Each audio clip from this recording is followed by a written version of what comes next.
You just heard He Comes and Death Knows Where from In Solitude's Sister from 2013. This is the Requiem Metal Podcast. I'm Mark. And I'm Jason. And we got to fill our Swedish quotient. Yeah, sorry, I can't talk. It's been a while since we've done that I don't remember. Yeah, Dark Tranquility. Today, but yeah. So we did the whole Thrash series and all these other things. So it's been a while for us. In a normal year, we've done more in a normal year than in the last several. So. Yeah, exactly. With the weekly stuff. And we kind of wanted to come back and do something that was kind of timeless and fun and less research-oriented after Neurosis. Well, we talked about this a long time ago, too. Yeah. I think every couple months. We always are bringing up In Solitude. You know, they're near and dear, the way the Tribulation. Did we talk about them on a Patreon episode or something? We may have. I know just a little bit. But when we had Joe Schaefer on for the Tribulation show, we got into a side conversation with him. Maybe that's what I'm thinking of. Because he was like, really, if we're talking about Tribulation, we need to kind of go back and like we were all in agreement. We're like, like In Solitude, they'll almost like set the path in a way or something.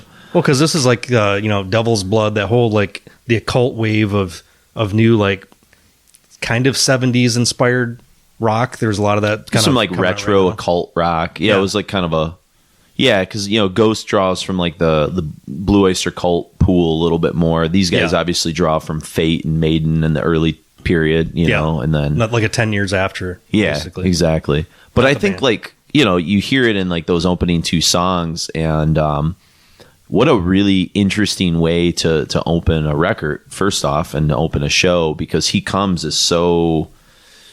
It's just there's so much like kind of weird foreboding, kind of provocation with it. The acoustic stuff, to me, it's interesting because for people that are caught up, we talked an awful lot in the Neurosis episode, especially in the first couple parts, about like the influence a band like the Swans had. And I read quite a few interviews with Pele, and we'll get into the band members here in a moment. But Pele, the vocalist, and he just kind of said like that was one of the main bands like he was sort of thinking of when he was sort of putting together kind of some of the concepts for the Sister record, which is proven to be their final statement as a band. And we'll get more into Sister later on in the show, which kind of a sad thing. I was telling Mark, it kind of bums me out, maybe more than almost any other band. I mean, they went out on top, but like they also went out when they were just, this is so different, and it would be interesting to see where they evolve from here. Yeah. Do they refine this? Do they go do they double down? Do they do more things like He Comes, like this acoustic sort of stuff that's really dark? After, with interviews and just listening to stuff quite a bit, since the Neurosis episode, I've been digesting anything we're doing for shows. I listen to way more than I previously would. Yeah. So it's given me time to just like live with it a lot. Mm-hmm. And I almost think that they would have broke up anyways. Really? I don't know if they would have done another record, or if they would have, it might have been something that was just like completely oddball. Because if you see where at least some of the people go, it's a pretty different track. Yeah. Is that from like interviews you've sort of seen in terms of how the band was like interact? It's just a gut feeling. Yeah. I think they kind of like, because they started when they're really young, like 14, 15 years old. Yeah, we'll talk about that with the demos here in a moment. But yeah. But I think like some relationships only have a set amount of time. Yeah, that's true. This is just me speculating, but it's just kind of like a gut feeling like after because this Sister's such a, where do you go after that too? Like I could see where it might go, but I think if that was like, with how quickly they kind of, their styles change and how quickly they evolve, they either would have done, as much as I love Tribulation, they kind of hit a point with Children of the Night, and that's kind of just like refine. Yeah. Just Catatonia did the same thing. Yeah. After, what is it, like Viva Emptiness? After that's kind of like samey. Refine. Yeah. So I'd almost rather not have something else than having refined. If that would have been the... Yeah, I guess it's weird because I think of it, you mentioned Catatonia, and I think of like something like, is Sister kind of almost like a Brave Murder Day, like a singular thing, and then they could they got it out of their system and they could then kind of reinvent themselves and do this next phase, I think Sister's kind of like Last Sphere Deal. Okay. So it's like the peak of like the peak. Yeah. In a certain sense, you know. Yeah, that's true. That's true. I could see it more. Because Lester Dill shaped everything that Catatonic did going forward. Yeah. And they were building towards it, but like it caught everybody, like caught us off guard. And we were there at the right time too, emotionally and age-wise. And yeah, it's interesting to see, like, you know, the syndrome of, you know, I think of like Radiohead with OK Computer. They didn't try and do OK Computer anymore because they couldn't. Mm-hmm. Yeah, I mean, it was like, so they did something completely fucking bizarre, like Kid Rock. Jesus Christ. Now that would have been that would have been something. Yeah, you could tell I've been living in Romeo for too long. So, but then with like, what was it, Amnesiac? Is that the? It was the companion piece. They kind of recorded them at the same time. What was after Amnesiac? In Rainbows. Yep. That might have been the last interesting one. I don't like. Yeah. Like before, it just kind of like, okay, refine.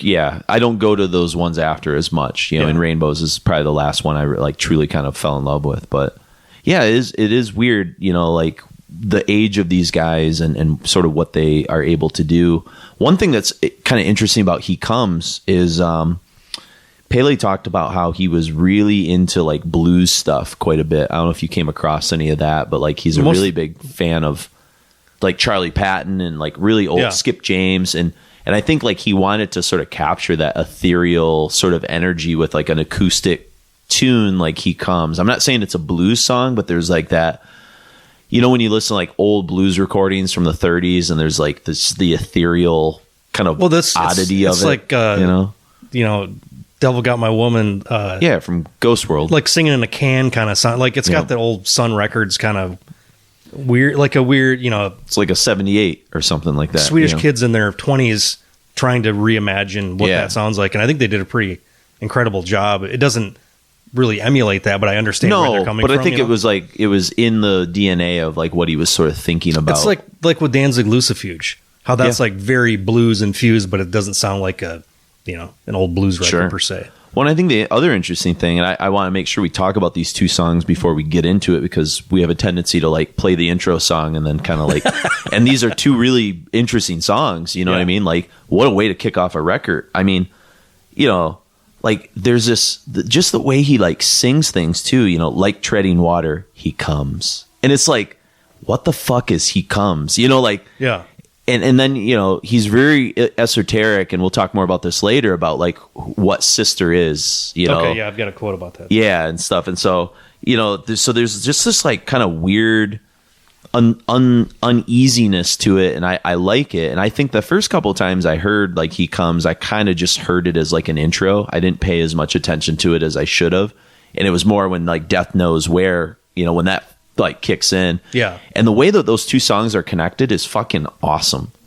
Like that, like it hits that whatever it is, and then it just you know, it's like they need to be married together almost. You know what I mean? It's like kind of this sort of perfect thing. But one thing I was sort of picking up on the chord progression of He Comes, and I was curious if you grabbed this.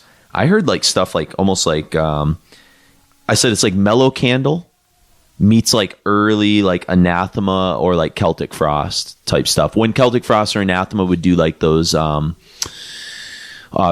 off like Crestfallen EP, where it was like real kind of Celtic-y, sort of Irish kind of, but like dark, moody folk. You know what I'm saying? Yeah. Like I kind of get some of the vibes out of that in turn, more than the blues almost, you know? Yeah. Yeah.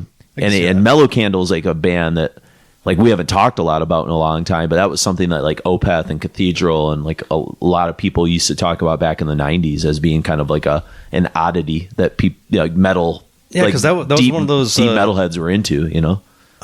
What really shaped a lot of my like outside metal stuff was like, Lee Dorian talks about swaddling songs by Mellow Candle, and somehow I found it.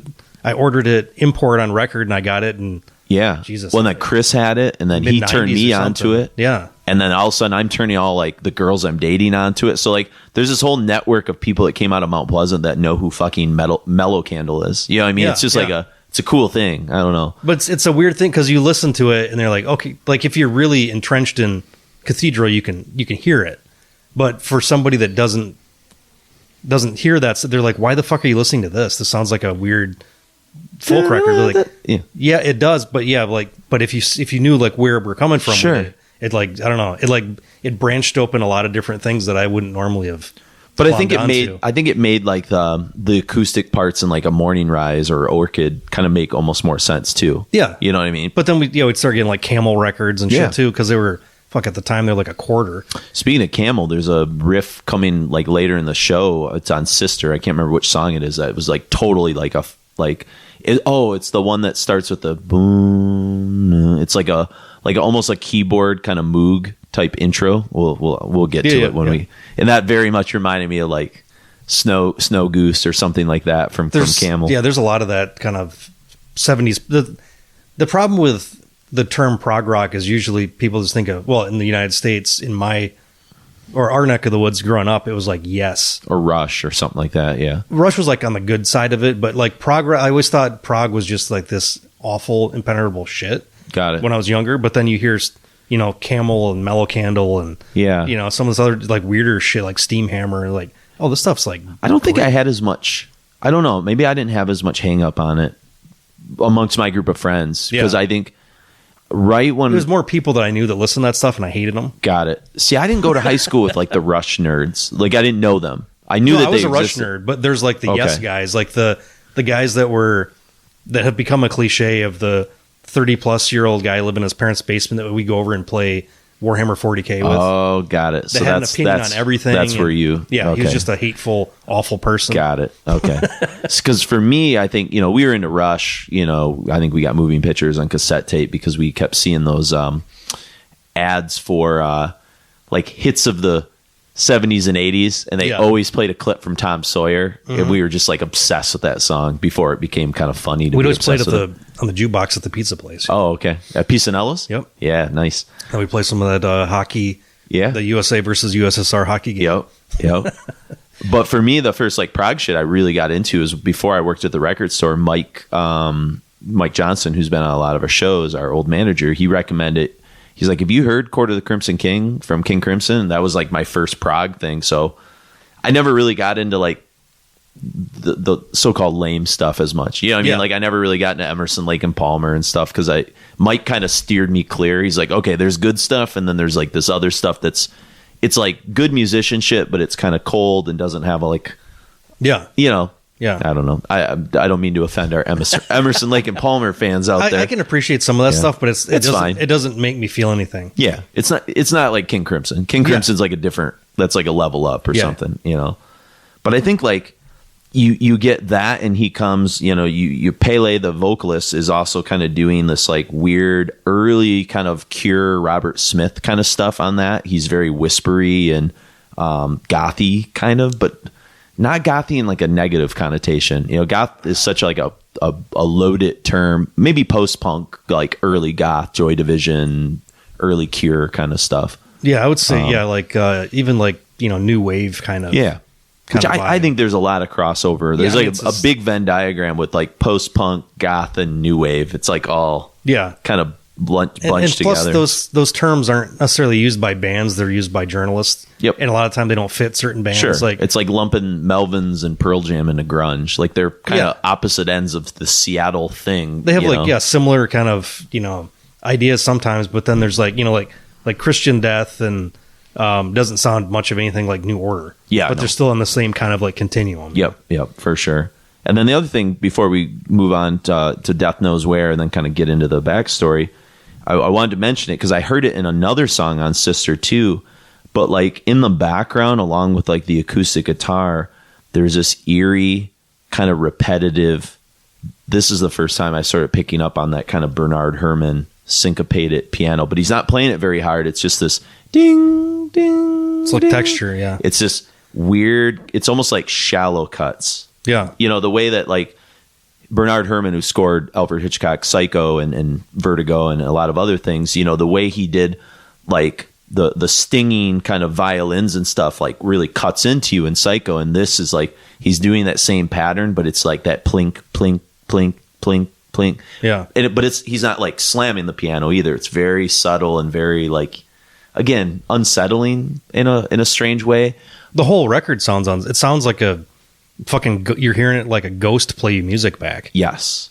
This shimmering kind of borderline going out of tune. Yes. Like a fucking haunted piano sometimes, it's, and that's I think where maybe I was talking about before, and maybe Pele alludes to this as an inspiration, talking about old blues where like it was out of tune, where like things were rough and the analog recordings and like it's the feeling, it's not the way it's played. Like there's this whole theory that Robert Johnson's vocals were like pitched a little bit to like make him sound like more ethereal and ghost-like. He almost sings like he's on the razor's edge at all times or something. And again, they're not doing blues. I'm not saying that, but I think there's aesthetics. Whatever that aesthetic is, it's sort of there. Well, but, I don't have the producer's name handy, but I did look into him a little bit and.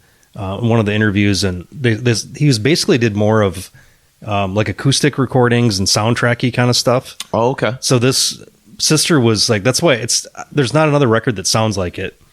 There's definitely some Joy Division stuff going on there as well, but it's hard to nail down exactly what they did to make it, because it sounds off-putting at the first time you hear it. You're like, is there something wrong with the recording? Yes. Because even the way he comes, like we talked about, bleeds into death, it almost sounds like they fuck something up. Yeah. Like, but like the previous record, The World, that was done by Fred Espy, sounds warm and like so 70s smooth. And it's like full spectral range. And this it's is anthemic. Like, it's like cliche metal. Compression. Yeah. Echo, reverb. I don't know how exactly they did it, but the more you listen to it, the more it acts like such a mood setting device. I can't imagine hearing it recorded a different or like produced in a different way. I'm going to make a connection. I think you'll probably agree with me, but I think it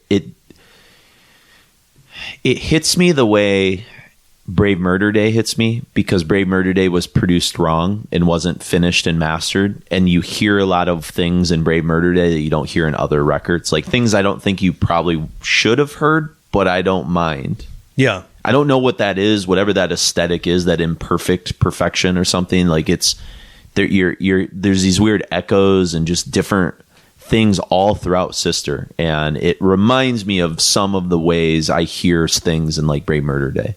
Yeah, whereas Brave Murder Day was even more reinforced that weirdness because of the playing the note like a minor key.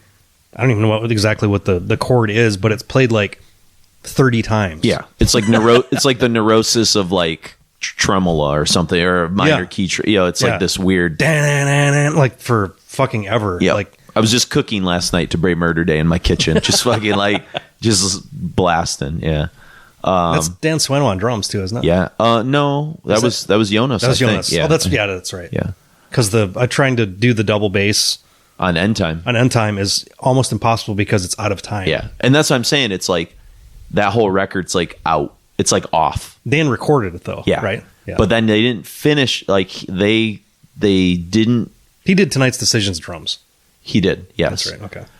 But I think that it was like the finishing, mastering or whatever on it didn't get done. I remember in the Decibel interview, the Hall of Fame, they talk about it, and like Swanos like still pissed because it doesn't sound right to him. I don't think it was ever mastered for vinyl either.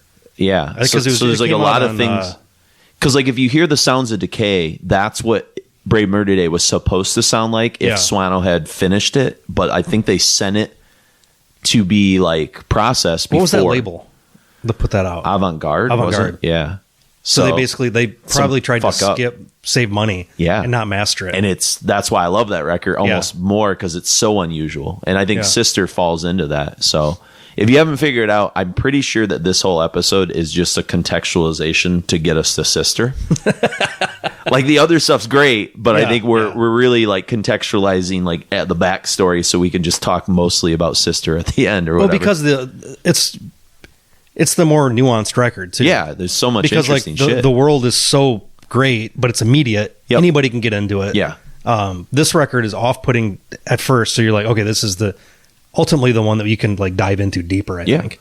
And Mark, I fully admit it that I've been wrong for years. That's a hard thing for anybody in this day and age to say. So I applaud you, sir. Yeah, I've always stuck to my guns that I The World, the Flesh, the Devil was my In Solitude record. I spent so much time with it, and we'll talk about that when we get there. But I and getting prepped for the show. And I had this sneaking suspicion this was going to happen. It was just a matter of like commitment.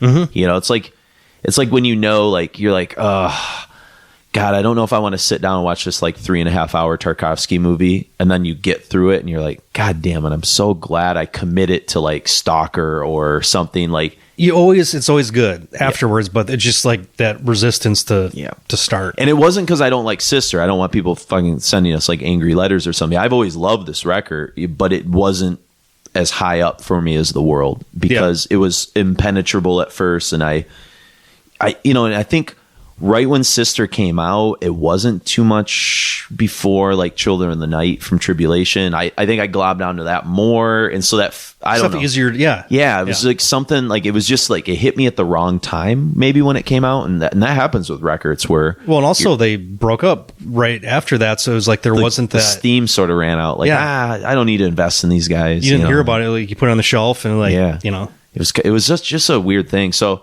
I've come around. Sister is now for me...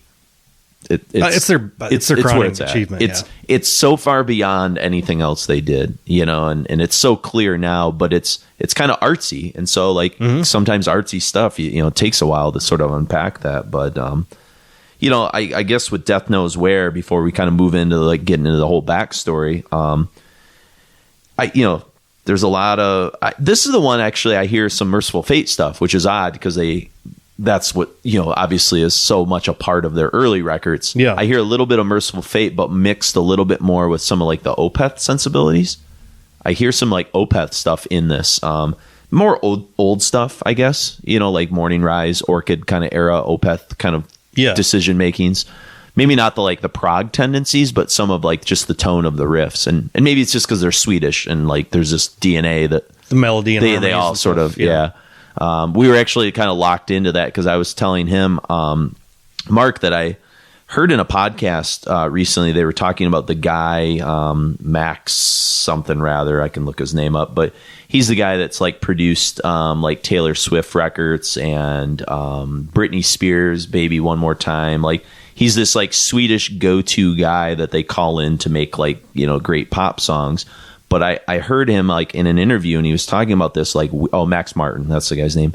But he's talking about this weird, and I didn't write the term down, so I apologize. It's this weird Swedish term that like explains how like Swedish music has this natural tendency to sort of like have these like innate melodies of some sort. And so I kind of Googled it to try and find the term, and I came across a article from The Atlantic from 2013, the same year as Sister. Wow, perfect. And it's just called "Why Is Sweden So Good at Pop Music?" And I'm not really quoting from it or whatever, but it was a really interesting article. I was kind of just sort of looking at it. There is this one kind of fun quote from one of the dudes from Ace of Base. And he said, "For Sweden, melody is number one and has always been, while the Americans, it's the lyrics first, production second, and melody last. I'm not saying the lyrics are not important, but for us Swedes, for whom English is our second language, we just try to make it understood by a world audience. Because of this focus on lyrics, some of the American songs are complicated and can sometimes be not much fun. While for us, we always try to reach as many people as we can, so we have feel-good melodies and simple lyrics so everybody can have fun." And hey, Sister's all about having fun, right? That's absolutely. Solitude's all about, maybe on their early stuff, but yeah, they're definitely abandoning that. You know, I said that one thing that you really pick up on, I mean, it's not going to be the first time we mention this, but I think I hear it in Death Knows Where. As I said, there's obviously some echoes of Ghost, but I said without the winking humor. It's like a more serious, if Ghost was like more serious without some of the campiness. I think it's more, you know, I think it's just a tonal thing. I don't think there's thematically. I don't think there's a whole lot there. But as far as like the like no progressions and the same, they're kind of pulling out of the same DNA well. Sure. But I wouldn't really call them contemporary. No. I mean, call them, they're contemporaries, but they're not peers doing the same thing. Sure. They have different. Ghost has never been about self-expression. No, not at all. Zero. That's what I'm saying. It's theatricality. It's very winking. It's over the top. Yeah. Yep. And at the end of the day, in Solitude is completely about self-expression. Yep. And how can you not love the chorus? You know, all to nothing we yearn. You know, what a great like kind of anthemic kind of thing going on. So yeah, that's a 1-2 punch that sort of kicks off Sister and kind of kicks off this episode. And it's weird to talk about a band that we'll never really be talking about again in a strange sort of way. I can never see that they'll ever do a reunion, or it just doesn't seem like it's in the, and it makes a lot of this made more sense. That's why that kind of idea that I thought they'd never, that if they would have not broken up or if they would have broke up, they probably might have not done another record anyways. Their ages, they were so young that I can't imagine doing something like the stuff I was into when I was 14.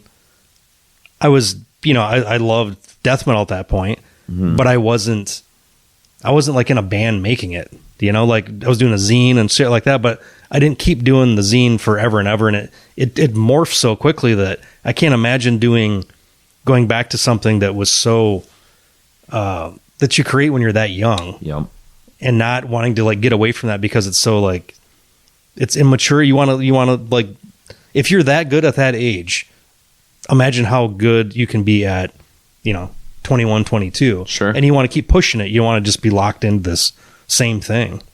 Yep. It's like dating your high school sweetheart and getting married and never knowing the warm embrace of another person, Well, it's really funny because I while you were talking, I was looking up, I was, talking to Joe Schaefer a bit because I know he's interviewed these guys before and stuff. And he was a big fan when he was on the Tribulation show. And I just, we were kind of just chatting a little bit last night.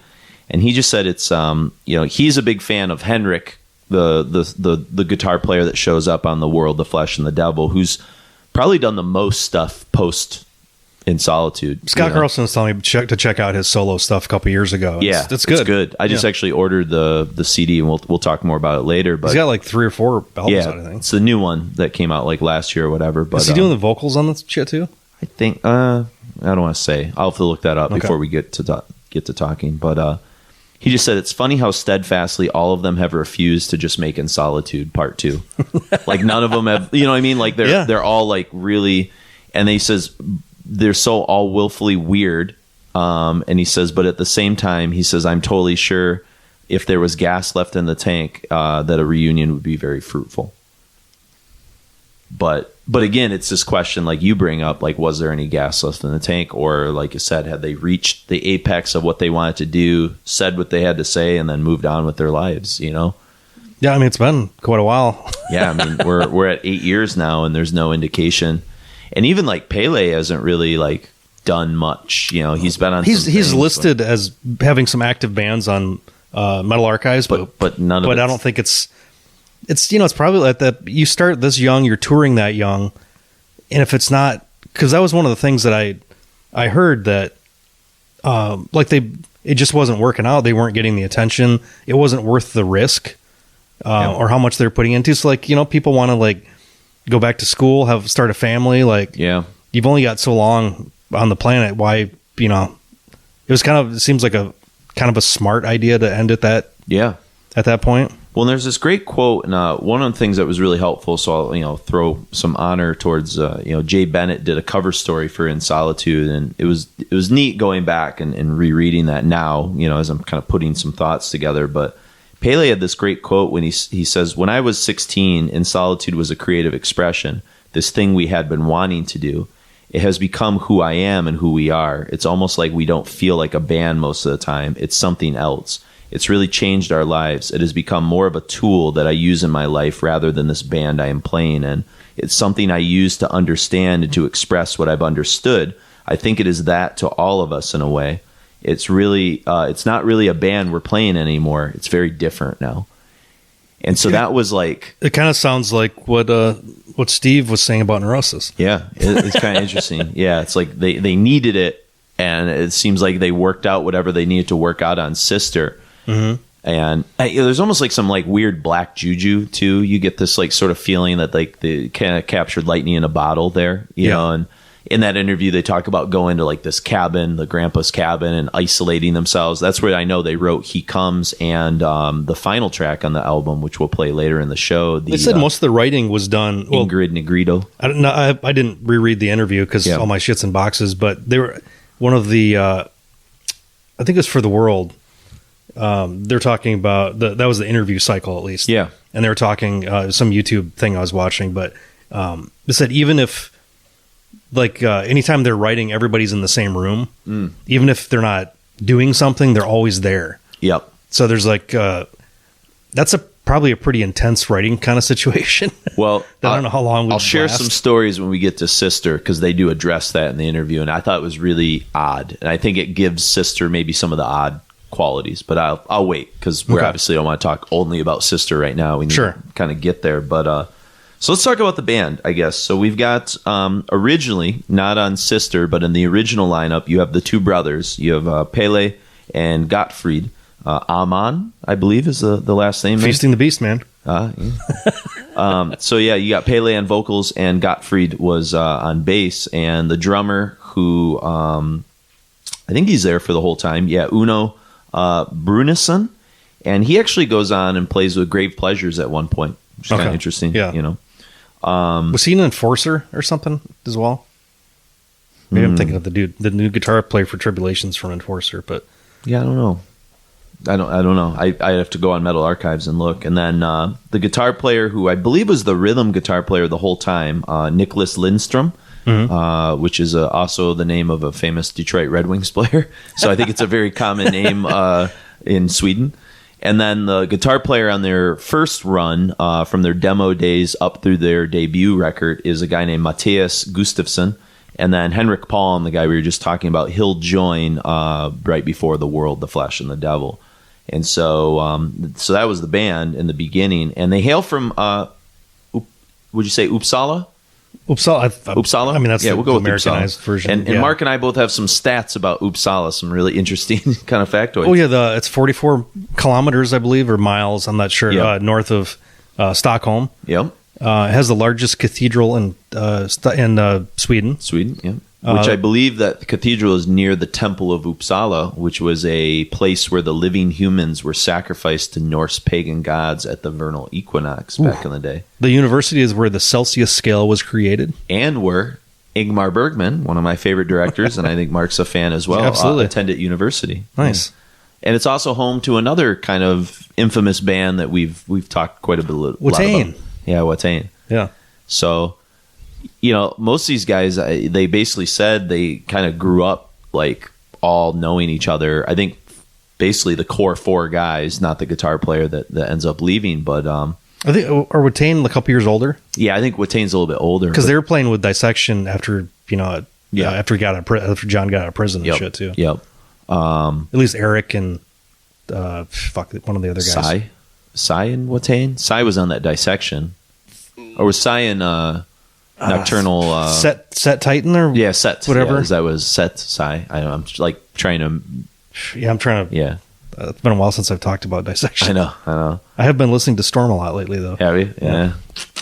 It's always a good one. Exercise to it. Oh, that's a good. Yeah. I need to.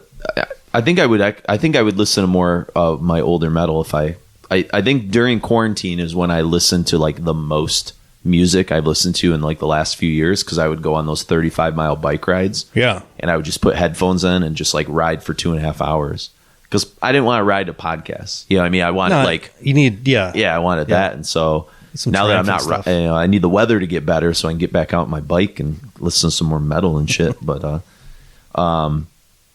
so I think, growing up in that community was kind of interesting. I think they all went to like elementary and middle school together. I mean, when we talk about how young they are, what we're about to hear in this next set is some of the demo stuff. Their first demos were 2005. It was a self-titled demo and then Anguish of Regret. And I was just playing Mark a song from the opening song from Anguish of Regret. And I mean, it's, I think it was a Shatterproof Mind. It sounds like mid-period, kind of In Flames, I guess. But boy, his vocals are young. I mean, he's 13. Yeah, his balls haven't dropped yet. Yeah, he has not hit puberty. He's very high-pitched. Well, these guys I think they were born between like 87 and 91. Mm-hmm. So they're... Actually, I think it was 89, 91. They're like... Yeah, they're young. That's real young. Way young. They could almost be my kids. Yeah, they couldn't be my... Well... I don't think... Yeah, no. Biologically, they could. For you, they could. Yeah, you got some years on me. Yeah, because you graduated in 93. I mean... Yeah, I mean, I could have... Who doesn't have a kid at 16? Yeah. I mean, why not? Yeah. If they would have went on to form this band, I would have been very proud. Exactly. Yeah. Good job, Pele. Would you have named him Pele? Or would you have gone with a different name? Maybe. Okay.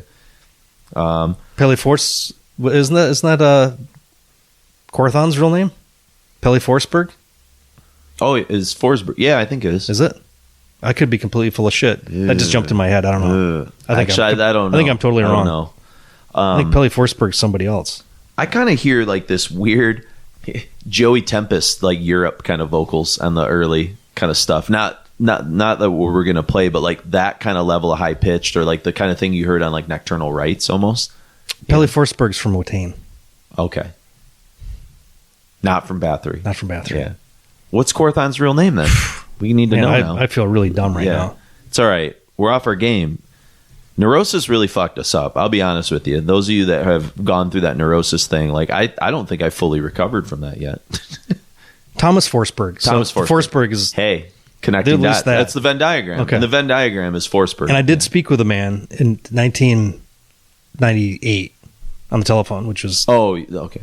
Yeah. You spoke with Corth. Yeah, I thought you were starting a story. You said, no. I did speak with a man. I was like, where is he going with this? I spoke with One time I spoke with this guy who knew... It's going to turn into a Twin Peaks Part 3. But I think like what you get in these early years, and we're going to play something from their third demo called Hidden Dangers, a tune called Devil's Return, is, you get a band that's like... I mean, like all young Swedish bands, I mean, my God, we've talked about this so many times, whether it be A Blaze of My Sorrow or Eucharist, but like right out the gates, music-wise, they're fucking talented. Mm-hmm. Well, they talked about that when they were, 12 years old doing Iron Maiden covers. Yeah. It's like, Jesus Christ. I know. Your hands could barely fit around the stock of the guitar to play it. I was playing fucking Super Nintendo with my hands. I was playing with G.I. Joe guys at 12 years old still. Yeah. So, I mean, like we really wasted our youth. God damn it. Well, we didn't have the youth centers where they have the, if they would have had a drum set for me to play on and nobody to make fun of me, I would have totally fucked around with that, Yeah, I don't think I couldn't have the patience to suck long enough to get good. I was really too hard on myself. Well, imagine if you had a group of 4 friends, they're all starting at the same time. You've got that momentum because working on the zines and stuff, you've got that a little bit of competitive nature that you want to make the thing the best you can make it. Sure. If you've got 4 people with the same mindset, it'd be incredible. Well, I think what was tough for me is when Grand Corcoon, who has been on the podcast for a long, long time, but who was kind of like my kind of metal buddy, he bought a guitar, and when I was like, hey, I'm thinking about buying an instrument, he's like, buy a bass because we need a bass player. And I just never really got passionate about bass. It was like I don't know. I think I probably would have gotten more invested if I had maybe bought a guitar. Yeah. Because I could have done a lot more, right? Yeah. Yeah. A bass is kind of limited unless you take lessons. Unless you're Steve Harris. Yeah. Yeah. Or Les Claypool or, somebody that's, somebody's. But I think the instrument you choose, I think says a lot about it should come from your personality. I don't see you as a bass guy at all. No. Well, he knew. And whatever this means, I think he knew before, I was going to be the front man. Of course. You know what I mean? Just whatever. I can work a room, right? Yeah. I talk to students all day and entertain people or whatever you want to call it. But and he was just well, let's kill. You're not as self-conscious as most of the rest of us. Sure. Yeah. I guess. Yeah. But he's well, let's kill 2 birds with 1 stone. Yeah. So get a bass. What you should have done is just got a PA system, then got a female bassist. There you go. Because that was a big deal at the time. Joe Bench, man. Yeah. Hell yeah. Or the Breeders. I don't know. Kim Deal. I don't know if we had any girls that would. Oh, you know what? Evie. Well, Linda. Yeah. Linda taught me bass when I started dating her. See, there you go. But she was doing punk and alternative. I don't know if she would have wanted to. Oh, you just speed it up from Celtic Frost and Anathema shit that we were doing. But same bass, really. I know. I was too self-conscious. I think. I don't know. Mark and I came up in such a weird era where, I don't know, a lot of the girls I hung out with were very leery of this stuff. It's not like today where, people aren't as scared of shit anymore because they were exposed to everything. Well, they have an entry point, too. Back then, that was such a male-dominated thing. Yeah. It wasn't... I mean, the only reason I really gave alternative stuff and punk more of a chance is because girls liked it. Sure, yeah. And then I found out, I like The Cure, and I like, the first Smashing Pumpkins record and some of this other shit, but Dead Kennedys. But that's one of those things where running after girls actually kind of paid off. But now it's a completely different story now. Yeah, now it's like whatever. Everybody's into everything. It's fine. It's great. Yep. So, yeah. So there's a little that's a little personal. That's why I didn't play music. Maybe someday I'll pick up maybe when I'm retired, pick up acoustic guitar, and I think pick up electric guitar and get yourself some emulator boxes and start learning how to play dissection songs. What if I want to make a singer-songwriter, Nick Drake record or something? There you go. No, I don't think I have that in me. I just say what's on my mind most of the time. I don't have a lot of hidden demons. That's part of my problem. I don't think I would have been a good lyric writer because I don't have a lot of pen up fucking weird shit. I just kind of that's a key to this band. Yeah, is that because you could write some Michael Ackerfeld lyrics that are kind of trite and stupid. Exactly. That's been the thing that's always kind of limited Opeth's appeal to me. That I don't think he doesn't have the right mindset for all that stuff. I think he's a great writer and singer. Sure, yeah. I think he's a piss poor lyricist. And when you get into lyrics of this band a little bit more post, into The World and into Sister, they're really going somewhere interesting. The first record is kind of pretty Merciful Fate occultish kind of stuff. Yeah. It's just heavy metal bullshit. That's it. But then they start going a little deeper, and that's when it gets a little more interesting, I think. Well, and, the writing process is so fascinating. I think for all the records, they kind of talk about how they would leave Uppsala and go to a northern village, even more in the north, where it's a 52-person village. And they basically went to this is Pele and Gottfried, the two brothers, to their grandpa's isolated cabin to write. And that's really the landscape, is Uppsala and this abandoned cabin, and it kind of creates this tapestry for them to do the things that they're sort of going to do. So that's a pretty romantic idea too, to go away and write the great American novel. Self-service. Yes. Yeah, he talks about no one can contact them. It's just in the middle. That's how some of the later Dark Throne records were done at the Necrohell Studios, where they basically go to a cabin and record over a weekend or a week or whatever. Well, Fenriz is one of them's an expert hiker, right?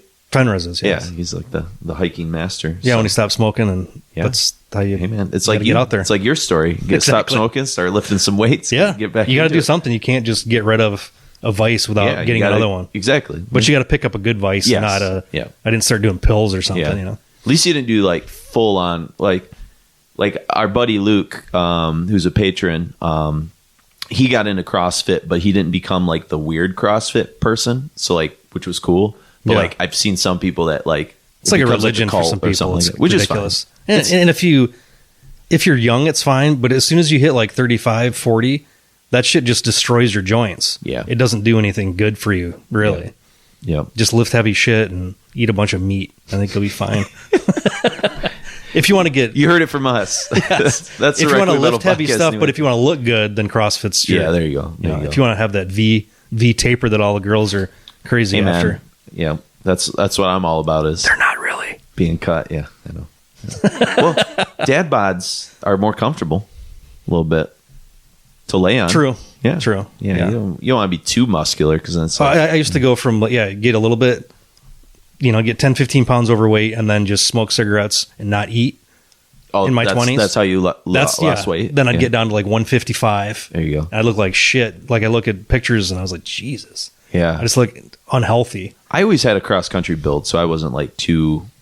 I always wanted more weight in a strange way. And now I'm at the point where I'm at a pretty comfortable thing. I need to exercise a little bit more consistently. That's my biggest problem at this day. We're getting to that age where your metabolism starts to... Yeah, I used to have an incredible metabolism, and now it's slowing down a little bit. Yeah. So and these guys are all real thin. That's what we're talking about this. Yeah, exactly. But so we get to the Hidden Dangers demo in 2006, and we're going to play a tune called Devil's Return. And, I just wrote, it's pretty stock, but it's a pretty confident effort for a band made up of, 14-year-olds, 16-year-olds, and the oldest is 17 at this point.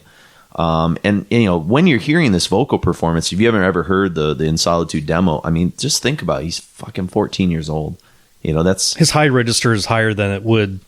As he goes on, his register becomes it becomes very apparent, where his limits are. Yeah. But you heard it in Death Knows Where, and he comes a little bit too. But he I think that's a strength to his self-awareness, I guess, that he's not pushing it too far. Yeah. He knows what the range is, but he's using every like ounce of that range to get that idea out there. Yeah, for sure. And I mean, you can hear musically, obviously Maiden, even a little Led Zeppelin around like the 3-minute mark of this tune. The twin lead melodies that obviously you would hear in Nawabum type stuff. But there's even like some doomier things that kind of pop in at times from like Merciful Fate, Satan. I hear a lot of that band in some of the early sort of stuff that they're doing. And then we go right from there into a single that came out 2 years later, but it was kind of technically recorded at the end of 2006.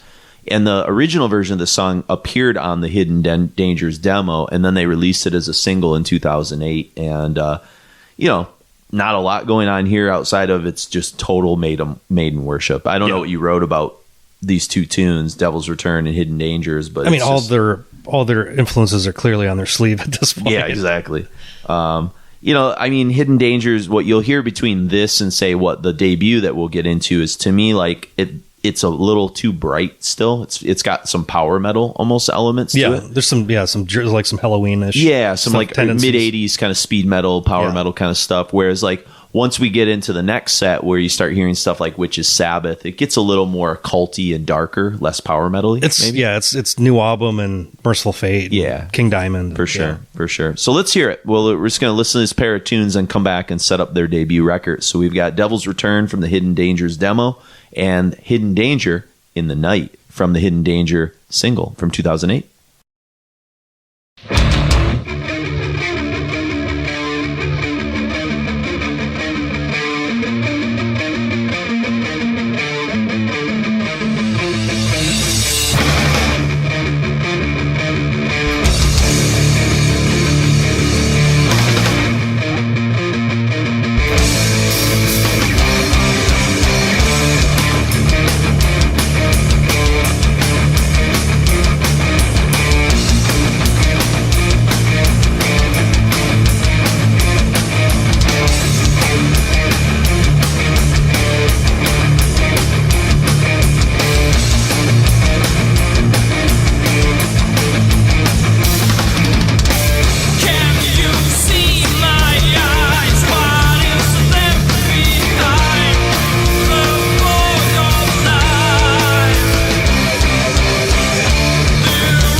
That was Hidden Danger and Devil's Return from the kind of demo days of In Solitude.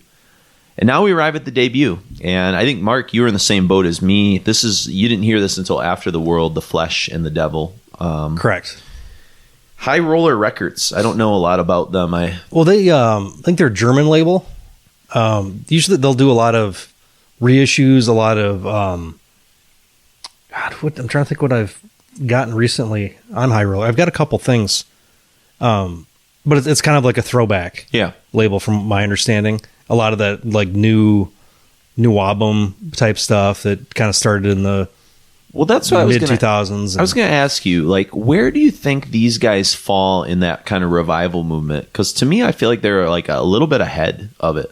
They were right in the cut because they were playing like the first record. They're playing that like Keep It True festival. That's basically traditional heavy metal, kind of shit.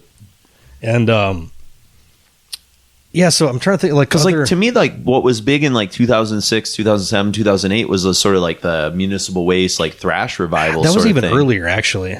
What's that? The thrash revival. That's our early 2000s. Because the thrash revival started that whole kind of like ramp up, and then it went back again to more like the new album, traditional heavy metal and new album stuff. What was that like? Do you think they were part? I think initially they were part of that, but were they ahead of it? Is what I meant.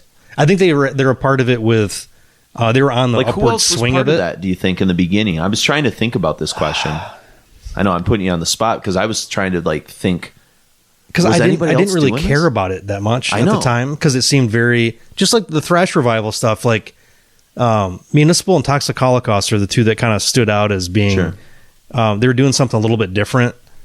It wasn't just exactly carbon copies of, and that's what I think In Solitude was doing as well. But I think they were really only in it in their demo stage in that first record, and they were kind of trailing off pretty quickly. The only band I can draw a contemporaneous sort of thing for me of this era, and again, this record that I really got into came out when The World and The Flesh and The Devil sort of came out, or right around that time, maybe a year before, is that Dawnbringer Nucleus. To me, there's like some semblance, like that album, like to me was like, it was wow. Their last record too, I think, wasn't it? No, they've had some censor. Yeah, okay. There's some pretty good ones actually. Not as like publicized. Nucleus got a lot of attention. I think it was like top 5 decibel Speaking records. of, like High Spirits is another Chris Black band. Yep. That's very of that Keep It True festival kind of vibe. Okay. Yep. Yeah. So, I think that was a band that kind of made me kind of aware that there was this sort of retro thing kind of happening. Because that and that whole occult thing was happening at the same time, but I think they were kind of parallel trajectories. Yeah. And I think that In Solitude kind of jumped from one to the other and then exceeded them both. Transcended them, I would say. Exactly. So anyways, it's I maybe if listeners know, or you have a little bit more, I wasn't into that stuff as much. I knew like names at the time, but it didn't do much for me, so I didn't really go back. And I mean, like Ghost was part of that, and but Ghost doesn't come out till 2011 either. You know what I mean, or 2010, 2011, and then like Uncle Acid, but that's different too. But that was like coming out of like, I don't know, not Doom, but I kind of that scene a little bit more because of like where the label that they were on and some of that. Well, and like Lucifer, Devil's Blood, all that kind of shit. But does Lucifer go back that far, or were they early 2010s? I'm trying to remember when like The Oath and Lucifer and that stuff. I think The Oath, that's right around the same time. I thought that was like 2011, maybe 2012, perhaps. But I'd have to look them up. So I almost feel like In Solitude like predates a little bit of that explosion of that scene. Yeah. Also, I don't think they were kind of thrown around the same. They were talked about as being kind of the same scene, but I think they jumped scene to scene to scene so quickly that it was hard to. They were rapid fire evolution. Part of their like the interest, that really kind of made them stand out, but also kind of maybe like made them not as accessible for other people to get into because it was so. I can't pin down what these guys are. Yeah, it was hard to like sort of build a scene or build a following when like your constant is change. It's like the Anathema problem. Yeah, the eternal like we can always market them at metal people, but they're really not a metal band, and they haven't been for 25 years. Yeah, I mean, and Anathema was quickly evolving in their early stages as well. Yeah, I mean, I guess like I don't know why for some reason I'm drawing this sort of non-metal thing, but I think of like the Benz OK Computer Kid A as 3 records in a row, and you're just like, that's the same band. Yeah, you know what I mean, from Radiohead. You know, it's like boom, boom, boom, like major evolutions real quick, and maybe it's not as like abrupt with these guys between maybe the first and the second record, but really, you know, where you go from the World to Sisters is pretty profound. You know. Yeah, I think between the first and the second it's a pretty big jump. You think so? Yeah. Okay. Yeah, because you're going from more like the first record, the self-titled is all their influences through their view, just kind of wearing them on their sleeves. Yeah, I don't think they're doing anything incredibly unique or different. Yeah, it's all fun and sounds great, but then the World is its own thing. Yeah, it's taking those and like turning you go into from really fun to thing. like kind of serious anthemic kind of qualities to it. Yeah, maybe that's Palm's influence too. I don't know. Yeah, I think Henrik kind of got him more focused a little bit, perhaps. You know, but I mean, Pele's really coming to his own on this record compared to what you just heard there. You know? Yeah. You know, I mean, they're kind of doubling down on their Merciful Fateisms. I think that's the thing that they're really leaning into the most on this record. At the time, nobody was doing that at all. Yeah, this is pre-Ghost. Like, really, there's not a lot of blatant Merciful Fate. There, I mean, I'm sure there is now. There's one a handful band of I bands. heard. Oh boy, I heard him a couple years ago, and it's like the most overt MercifulAte. I remember, yeah, I shared it played with for you. me, yeah. I cannot for the life of me remember right off the so yeah, there's a lot more that, you know, today and stuff. Well, and that's about the same time I was doing the Merciful Fate book. Yeah, it was I think 2011, 2012, yeah, something like that. I think it was 2011. So that was kind of, you know, in the air a little bit, but nobody was really. Maybe there's like a slow resurgence of Merciful Fate again. Yeah, coming back into. That's when we did a show. It was probably 2010 on them. Yeah, you know?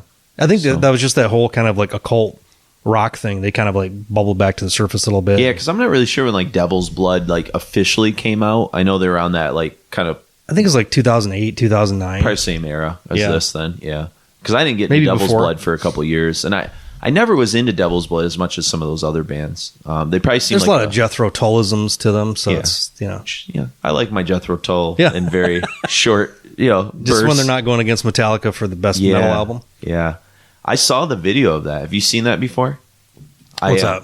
The Grammys video. I had never actually seen that until recently. I was watching it when I rewatched it. Oh, you were watching it live? Yeah, when that happened. Okay, I was too young to care about the Grammys. I think of that. It was just I only watched because Metallica was on it. So, speaking of, not to go off, but 35th anniversary of Master Puppets. It was this week. Yes.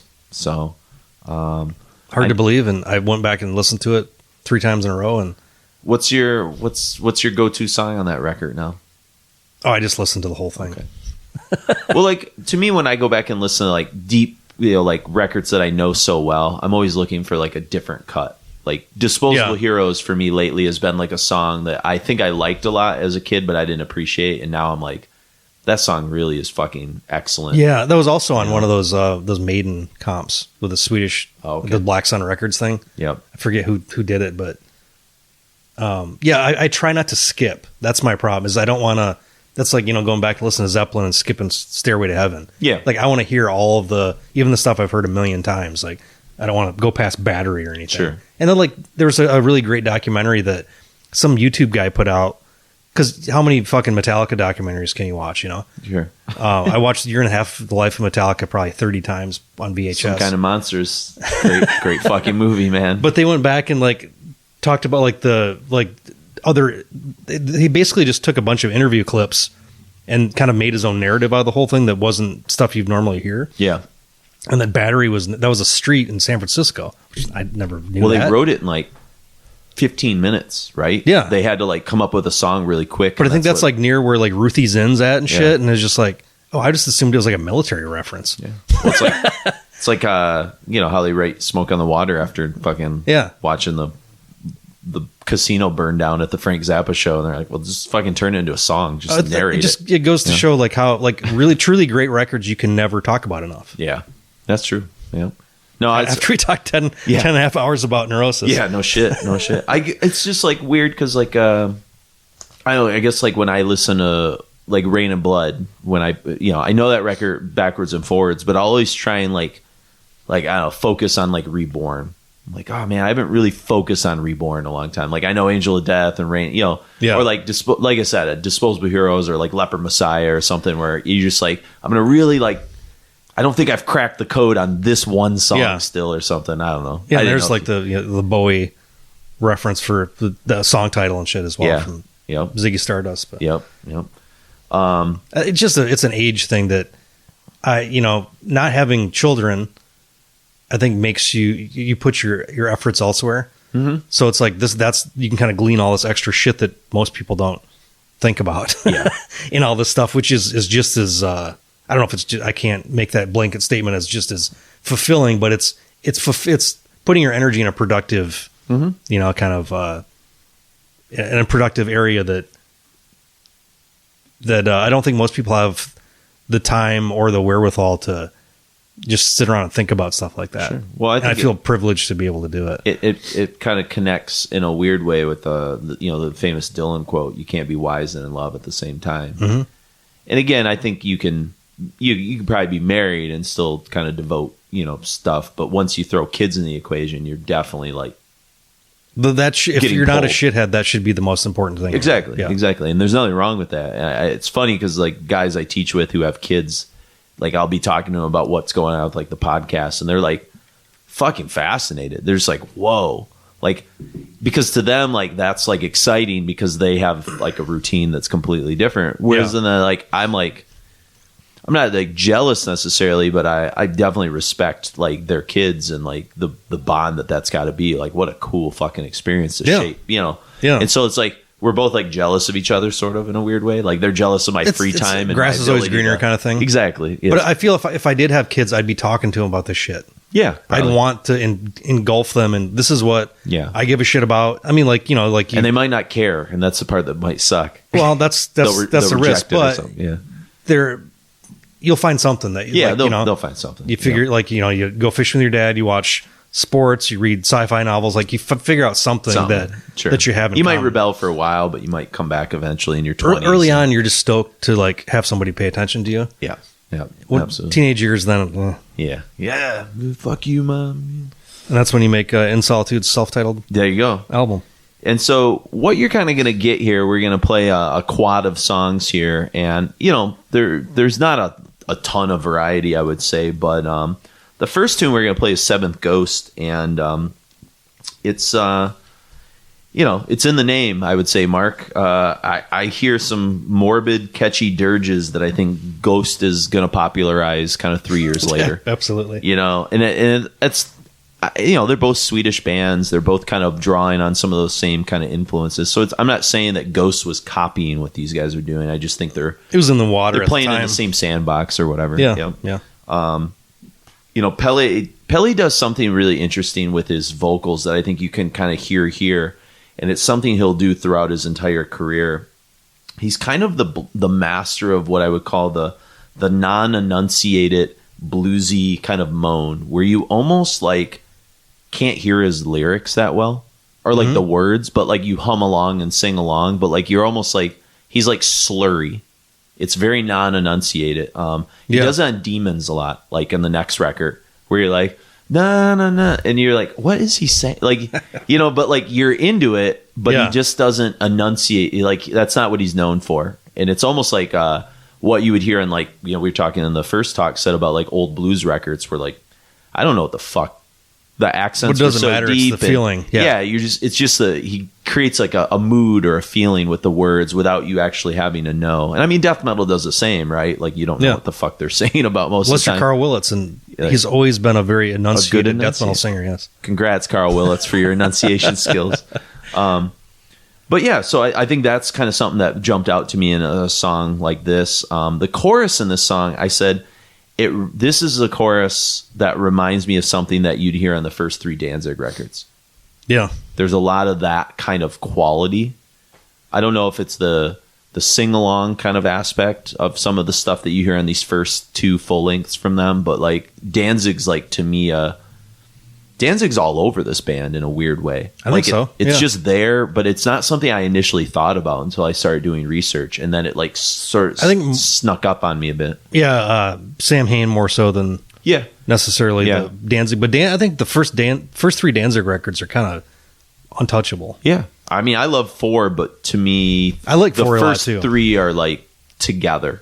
Yeah, like a trilogy. 4, well, because 4 has like Little Whip and some weird shit that's they're starting more to do some industrial stuff. Yep, which I can appreciate. But yeah, I think aesthetically they're pulling from the same kind of set of influences there. Yeah, they're kind of like kindred spirits in a way. And I think what's interesting, the reason I decided to start off with Seventh Ghost instead of Witch's Sabbath or Cathedral, because it's not the sequencing on the CD, but I'm kind of almost using this as like the Petri dish song for the world, because around the 2-minute mark, there's this breakdown, and to me, it really tips its hat towards what we're going to hear on the next record. And so, Witch's Sabbath and Cathedral, which we'll talk about here in a moment, are very much draped in this sort of Merciful Fate kind of worship and Iron Maiden kind of mixed together. Witch's Sabbath is almost, it could be like almost like a ghost song, really. Yeah, I mean, Witch's Sabbath is like, we'll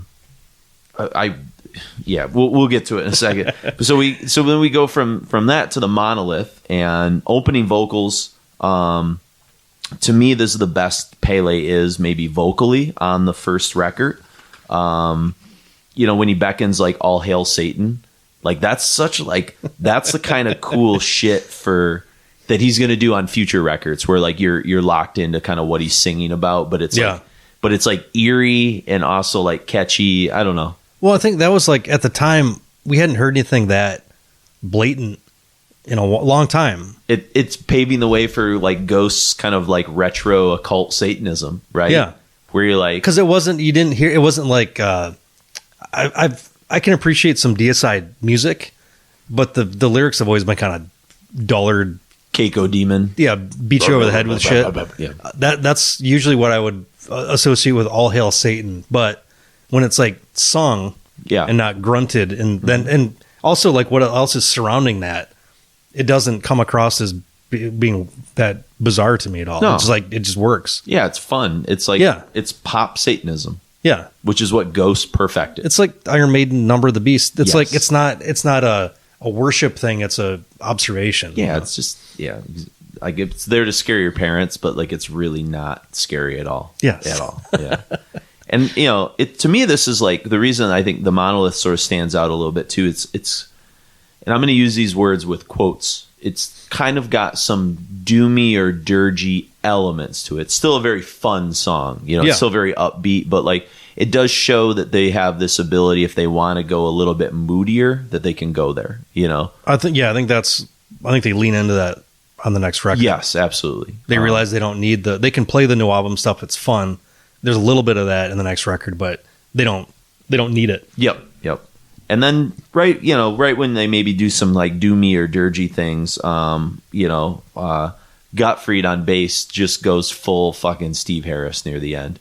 I mean, it's like I just said, he's at his Steve Harris best, and it's a really good closing tune. This is a song that actually closes the whole record out. Mm-hmm. We're not closing our set out with it, but just good stuff. And then we get to the reason I paired these two songs is because these two songs are Merciful Fate. Absolutely. Cathedral and Witch's Sabbath. I mean, Cathedral literally opens with fucking Curse of the Pharaohs.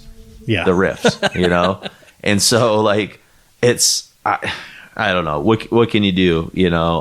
Witch's Sabbath, I said, is the perfect marriage of Dave Murray and Hank Sherman if they were like a crossover team or something. Yeah, we talked about this off mic, but I was like, this is the only time I've really ever heard anybody emulate Dave Murray's solo style. Yeah, and it's very. If you're a long-term Maiden fan, you can tell Yannick Gears between Adrian Smith and Dave Murray, all very distinct players. Yep. Usually people lean more toward Adrian Smith and Yannick, the more wild stuff. But Dave's just like that arpeggio guy. Yeah, and there's even like the opening riff of Witch's Sabbath. I talked about the opening riff in Cathedral, but the opening riff there in Witch's Sabbath sounds like something you would have heard on maybe like Abigail. Like it's almost like it's more King Diamond. Michael Denner kind of tune, and stuff like that. And what really just jumps out to me about these two songs, really any of these songs, is it's a very confident record for a bunch of young guys and a debut. You know, it's not my go-to in Solitude, but fuck, for like a bunch of 16 and 17-year-old dudes, like, good for you. The fun thing doing this show is that I've been bouncing around a lot between the different records, and they all kind of like, they feed like a certain kind of like hunger that I've got. Yeah. Like, no matter what it is, they have it. Yes. Like, there's that, anytime if, like, Maiden's a go-to thing if I'm feeling kind of like, just kind of like, whatever, like I'm not feeling great, not have like low energy, kind of. It never doesn't depressed. make you happy. Yeah, I put it on and it's just like it washes over me and just like elevates me. Yep. And that first record can do that. If you're more pensive, you listen to Sister. If you're more, there's different moods for every record. And I think that's like what The World was for me for so long. Yeah.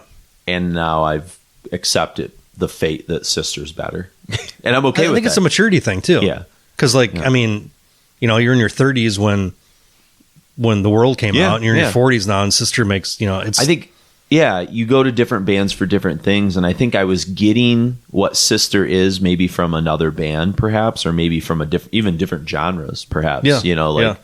I don't know, like if I need to go to like that kind of dark but beautiful place, like I might be going to like Anathema back in 10 years ago, what I mean, or early Catatonia or something like that. Sure. Now that I'm kind of getting into, a lot of new wave, post-punk, Joy Division, Killing Joke, Swans, it's like, oh, Sister makes a fuck ton more sense to me now. Early Cure, which I've always liked the Cure, but I didn't really pick up Faith and Pornography until like maybe a decade ago or something, and really start to digest those songs. Yeah. And it wasn't really, I'll be honest, Pornography I liked, but it wasn't till Tribulation covered 100 Years where I was like, deep dive, and now I'm like, oh, the fuck's wrong with me? Why wasn't I? You just weren't ready for it. Yeah.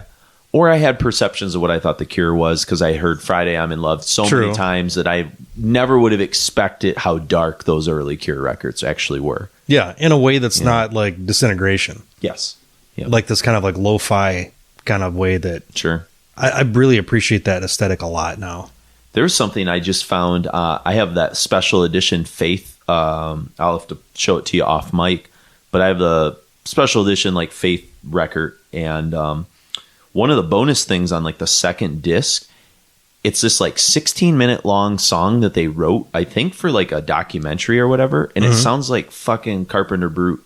It sounds exactly like John Carpenter's solo records. It's really interesting. We'll have to listen to it off mic, but I was like, what the fuck? This is the Cure? Like it was just weird. It's very like synthwave. That's cool. Soundtrack type music from the early 80s, like Stranger Things. I was like, oh shit. I didn't know that. And it's mostly instrumental, I think. I don't know. I might be talking completely out of my ass about that part, but yeah. So anyways, so you get that with Witches Sabbath. And the last thing I'll say about Cathedral, and not the band Cathedral, but...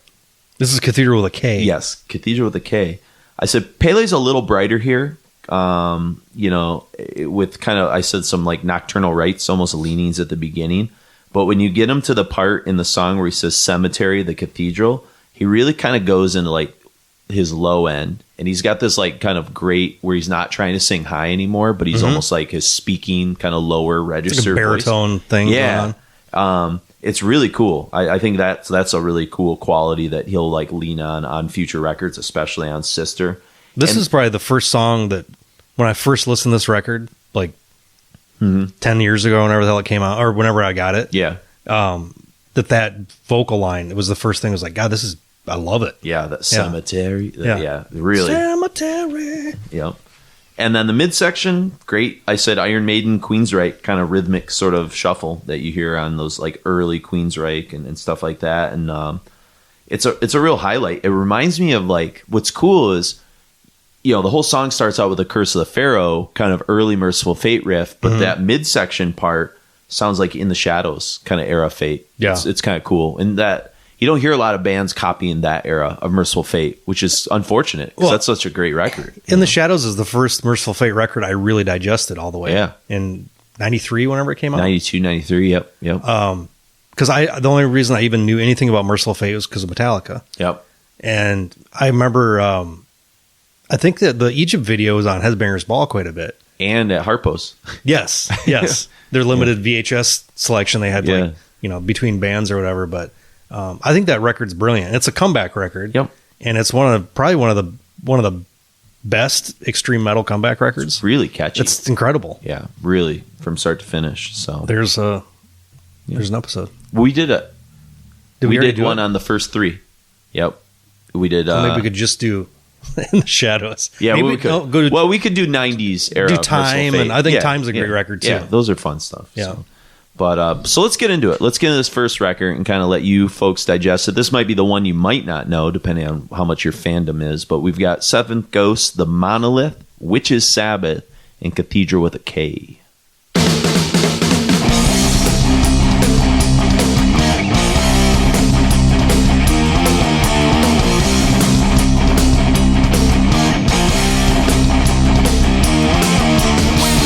of the unknown.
Cathedral, Which is Sabbath, The Monolith, and Seventh Ghost. And so, 3 years later, they get. They've been signed now to Metal Blade, which I think is a big deal, home for them too. Yeah, I think it was Tribulation's new home. Yeah, that's true. I've been really getting into that New Tribulation lately. It's I had the promo for quite a while. Yeah, okay. And I was slightly underwhelmed at first. Mm-hmm. And it's then, growing on me a lot, though. It's one of those things where it's the infinite. I don't know how many more albums they can do this.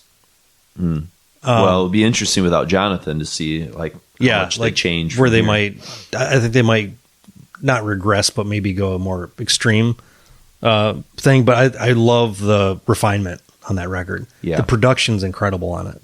Funeral Pyre is my jam. The second to last song. Off mic, we'll need. That was their first video, I think. Was it? Oh, yeah. Okay. I haven't. You play on YouTube a lot more than I do. I don't get as much chance to watch. That's some of my that stuff. television, basically. Yeah, that's your gig.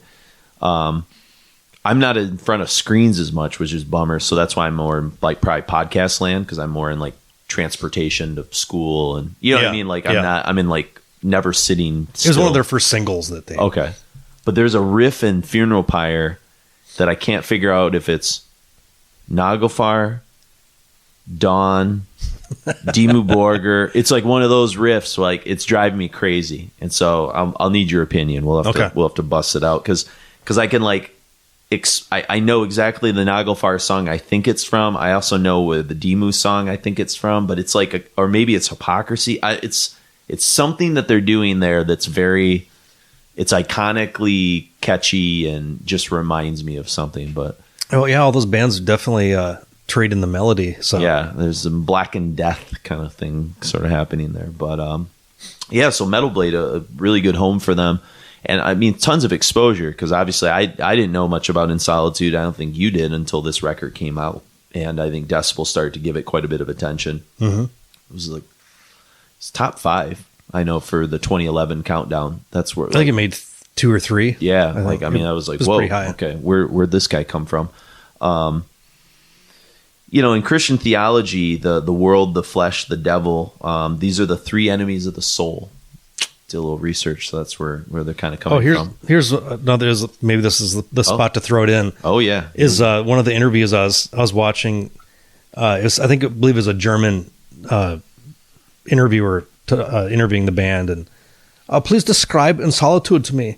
And then Pelly was like, "Prayers on fire for helpless children" was one of the terms he used to describe them. And also proper dark rock music for sensitive people, that shows the deep cracks in people.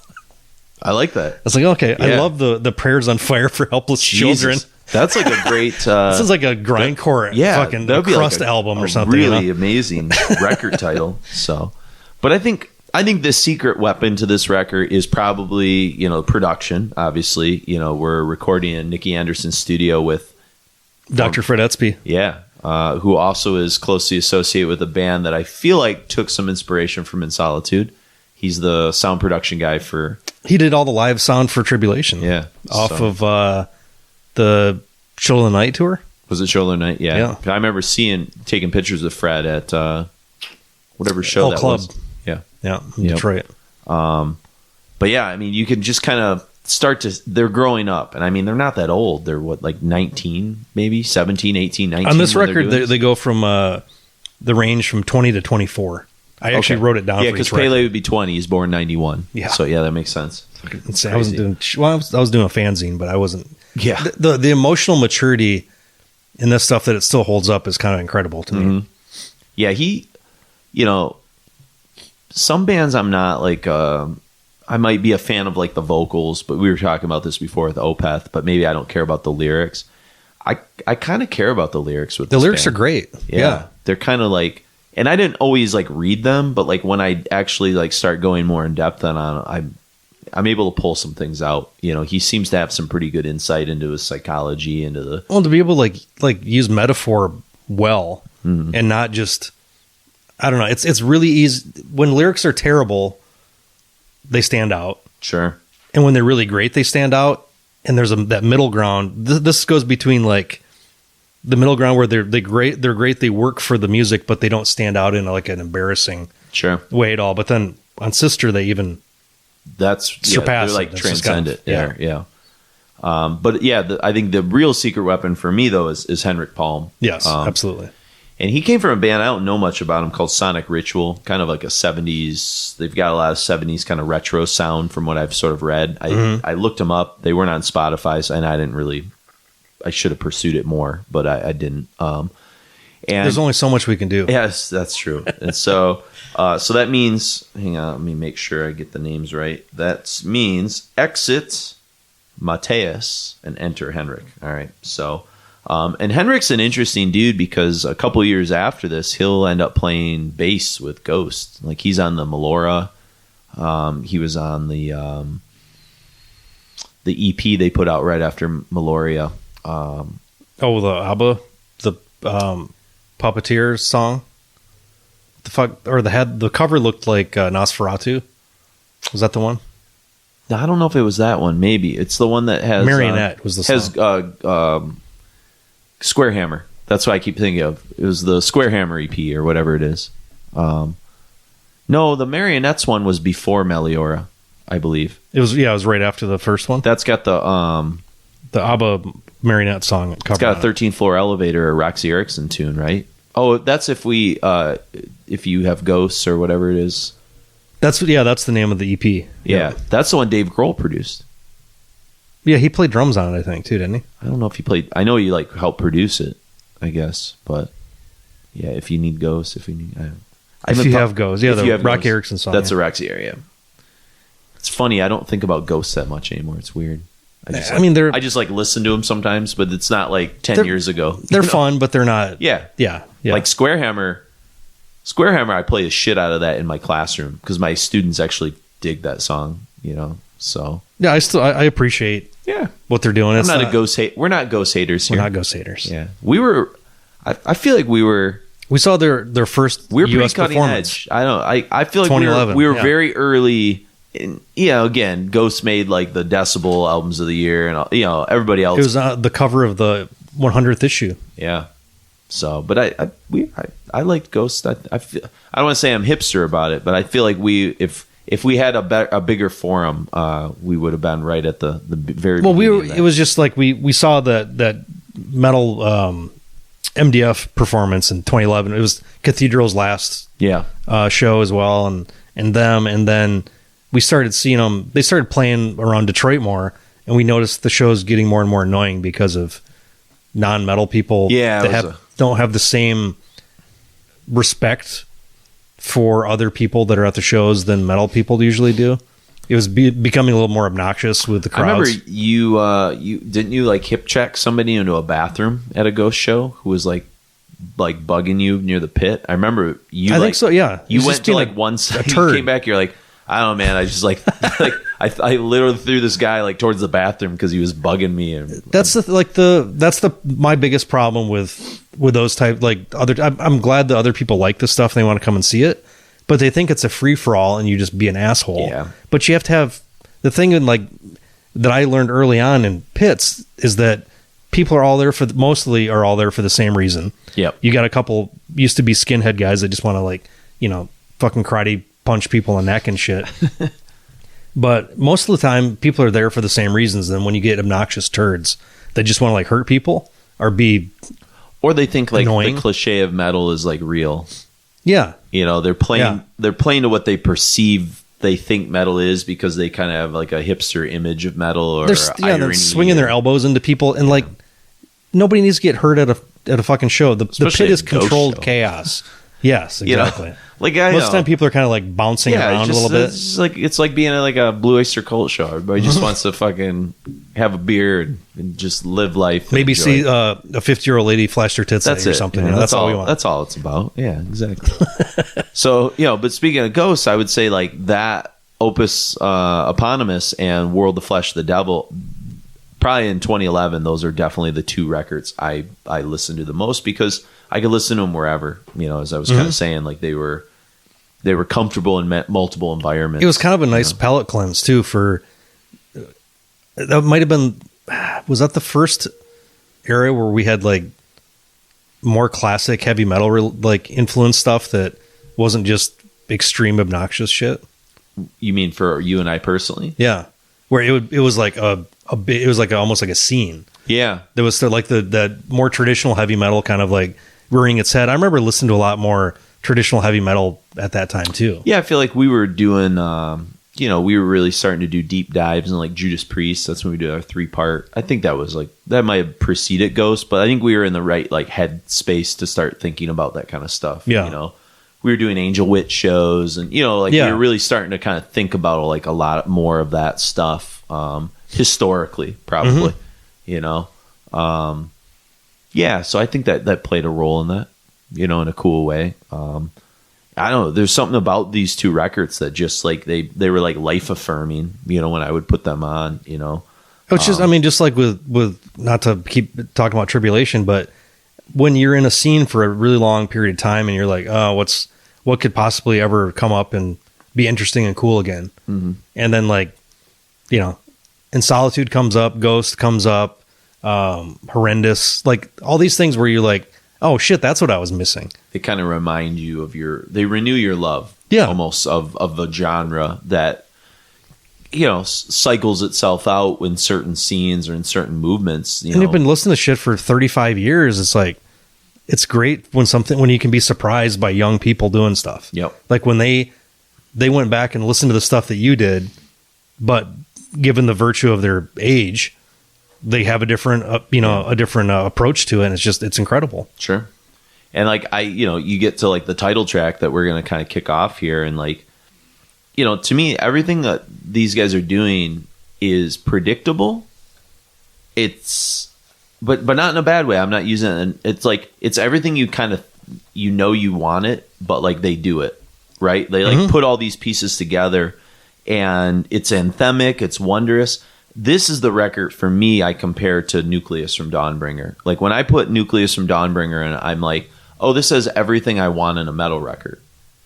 And to some people that might be cliche. It might be like, kitchen sinky, or like wink winky. But like, oh well. Like sometimes you just want a fun like record that just works, And referential to the past too, yeah. What's that? Referential to the past. Sure, and I think that's probably what's different about The World from like maybe Sister. Sister's a difficult record. Yes, absolutely. The World is like, it's effortless. Like I can listen to Demons or I could listen to the opening title track or Serpents Are Rising and I'm just like happy. Like I can sing along, it can be background music, it's just like no one in the car is annoyed. They're just like everybody's kind of. It does kind of have that like early Maiden vibe of like positivity. That's it, and that's what I get from Dawnbringer. Like I just when I put here triumphant, it's just like use that word a lot, but it's just like okay, I feel really. It's like spirited almost. There's something kind of about it, and it's not super original, but like damn it just kind of hits different. Another interesting thing, one of the interviews for this album cycle is where they're talking. One of the interviewers was asking about influence, and they tried to skirt that topic, and they want to they don't want to sound like Iron Maiden, they want to think like Iron Maiden. And I thought that was a really interesting quote. Yeah, because if you have listened to Iron Maiden for as long as I've listened to Iron Maiden, you understand what Steve Harris brings to the table. Yes. From not just from a musician standpoint, but like his whole, like his worldview, his musical identity is all throughout. Like he's the boss of Iron Maiden. Yes. Like it's his jam. But yeah, I thought that was just an interesting quote I've never heard it so succinctly, like, especially when you hear that first record, that's very obviously Maiden influence, but now they take that Maiden influence and try to not use it literally, but a fundamental idea of how they create their music. Sure. Yeah, that's a cool way of putting it. I haven't thought of it that way, but it makes a lot of sense. And I've heard other bands do that before where like you can tell what they're doing, but they're doing it originally. Mm-hmm. And so they're making it their own, but yet it's like totally, like I think it's becoming exactly what you should be. Your singular idea and vision. Nobody else sounds like Iron Maiden ever. I mean, people take pieces here and there, but no matter how successful or unsuccessful an Iron Maiden record is, within 10 seconds, it's an Iron Maiden record. Yes. There's a certain amount of DNA that's there. And I think if they use that quote as like, just figure out who you are and then move forward, who cares what it sounds like? You know what In Solitude sounds like. Yes. The comparison I can maybe think that might be more of a language for like our sort of circle. Like when we heard Rapture Futile the first time, that was a record that wasn't a copy of Brave Murder Day, but they were thinking like Brave Murder Day. Yeah. Do you get what I'm saying? Like, and that's why that record was cool, because it wasn't trying to be it, but you could tell like they were like absorbing it, but then doing their own thing with it. Well, like what else? Like, what else can we do with this formula? Because Catatonic didn't stick around with that very long. No. So, but we can like maybe go to this edge and play around here with this sound in a way they didn't. So we can use it and kind of move in different directions a little bit. And I think that's kind of cool. I mean, it's just like Paradise Lost, Christendom, and then what did Catatonic do with it? Exactly. Yep. Absolutely. There's just like. There's things in this opening cut that are just fucking like awesome. Like when he strains those notes in the chorus, while the drums are kind of doing this like cool, like Blind Guardian, like early speed metal kind of thing. Yeah. And, then at 2:15 with the like illusions, that sort of vocal part where like it then kind of gallops into this like fucking amazing solo. That's where Henrik really shows off. Like that'll be a recurring thing. Yeah. Absolutely. Incredible solos. But what's cool about it is it's a very melodic solo, because it's like, again, it's got the DNA of, like you said, probably Iron Maiden and Denner and Sherman, where they're not doing Randy Rhoads or, George Lynch kind of stuff. So it's not flashy, but it's got a lot of feel. There's just a lot of feel in kind of what they're doing. But here's the part that like, and this is like the kind of things, I don't know why I think about this stuff. This is why I return to this song. You go through this solo, all right? And the solo kind of really takes off about like 2:30 mark, right? Right after he does the illusions kind of part. And there's this whole midsection that's very playful in this song, all right? It's kind of going back and forth. Da-na-na-na, like they're having fun on stage, right? It's probably like Maiden in the middle of like Rime of the Ancient Mariner or something like that. Yeah, exactly. A lot of that. Like I can just kind of picture that. And then there's this like triumphant sort of return with the music, and it even does this like crescendo, and Pele's vocals like make it return back to the beginning. Yeah. Right? It's this like weird, cool like cycle, and it's so cliche. Fucking bands have done it forever, but the way In Solitude does it in this opening cut, like it's perfect. I don't know. I think they're going to like tried and true songwriting ideas. Yeah. Like a very, very Swedish, like idea of like craft is songwriting craft in Sweden is like. Sure. As I was alluding to in that article earlier, yeah. There's something about it. I don't know how far it goes back into their history, but like their traditional, folk music, if that, like what about being in a Nordic, cold, mostly dark country, is that like a survival mechanism that you need the positivity of harmony and melody to to make it through the harsh winter? Like, sure, who knows? Like, but it's interesting to see that, go on for since what was ABBA? Was that late 60s, early 70s, or was that mid 70s? Mid 70s, yeah, mid 70s. All the way up through Cardigans. As far as we go back into Swedish music history, it's always there. Yeah. It's interesting. Yeah, exactly. And so they just do it here, and it's, I don't know, like I said, it's cliche, but it works. And cliches, like stereotypes, they're there for a reason. They're there for a reason. Yeah. And then we get Serpents Horizon. Mark, do you like Nawabum? I do. This is his best vocal so far that I think we've heard in the show, outside of the opening two cuts from Sister. There's a marked difference in his vocals because of his age, I think. Yeah. That the highs aren't as high as they were. Yeah. There's none of the more falsetto screams. There's only a couple in the first record, but that we even heard in the demo stuff. Like, he's becoming more of a baritone. Is this the best chorus so far? Serpents Are Rising? Because he holds that note on all the INGs. Rising! Yeah. Like, he just does these really cool things with all, like, the rhyming things that he's doing that, like, for me, it's a top-notch, like, for him, vocal performance, kind of pushing himself to his limits. And he's limited. He is. But some of those are some of my favorite vocalists, too, are limited. King Diamond supposedly has a several octave range. Sure, like Halford, yep. But Halford's a better all-around, like, Diamond does a false vibrato. Yeah.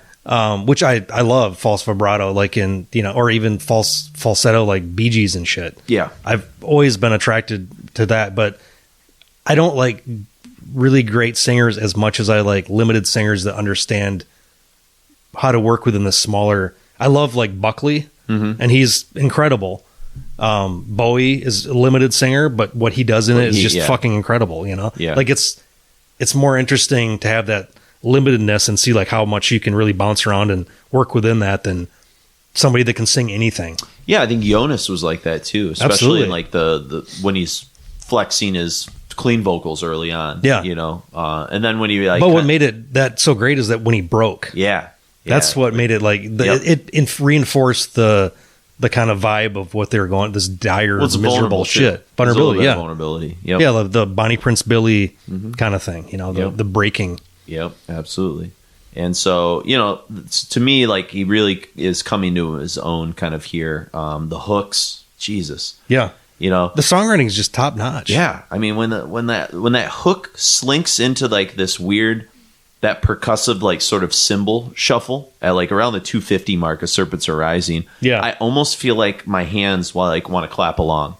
Like, it's like a clapping sort of part, Well, in my listening to this, as most people that listen to this podcast I talk about drumming for fun, and I drummed along to this entire record a couple times. Yeah, and it's just it's more difficult than it appears to be, but it's just the whole record's just positive too. It's it's oozing with that. Well, I don't think Uno gets enough attention. Uno and Gottfried is a great rhythm section. Absolutely, yeah. Really a lot of pockets, just a lot of like shuffle grooves. It's just when the rhythm section's great, you don't know it's there. Yes, it's like AC/DC. Yes, absolutely. They're doing almost AC/DC things where it's like they're like ninjas. Like, you don't have to. They're not announcing themselves, but they just kind of are like. If you ever try to play, I've heard playing AC/DC drums is fucking hard. Playing anything AC/DC, because they are their time signatures are just fucking perfect. Yep. And anything that deceptively simple, like somebody's like, oh yeah, I could totally, like, no fucking way in hell. Because you could exposed. Do that. Yes. You're so exposed. If you fuck it up, everybody knows. That stuff is so, there was I think it was some charity show or something where Bill Burr's a drummer as well for fun. Oh, gotcha. And he did an AC/DC thing and was talking about like, Jesus Christ. I remember years ago, like I don't know what show it was, but Kerry King was on a podcast and he really went on like a 15-minute rant about AC/DC. Just kind of talking about Jesus, man, how AC/DC taught him how to like formulate songs in a way. I can see that now. Because Slayer has like an AC/DC formula. They're more noisy and filling, but like him and Jeff like kind of bounce off like, the Young Brothers and stuff. You know? But that's one of those bands that I always just kind of took for granted. Like, oh, they're just whatever. Because they all sound the same at first. At first. A lot of them. Yeah. But it's like that, like something that sounds that simple. Anything that's that simple is always, it's deceptive how simple it sounds. Mm-hmm. And just, something clicked, like 5-6 years ago, and I was just like, I love the band now. It's it's a totally different. I always liked, Back in Black, whatever, as a kid, but like to really appreciate how brilliant the songwriting is and how integral Malcolm was. Mm-hmm. Rhythm guitar, who gives a shit, as a kid, but now, like, okay, James holds Metallica together. Hetfield, Yes. Scotty Ian. Yeah, I mean, Yeah. there's rhythm, because the leads are the flashy ones. It's right? it's the thing that's easy to understand. Yeah, exactly. Yeah. And the leads in this song are the secret weapon. Jesus, you know, they're just all over the place. Great.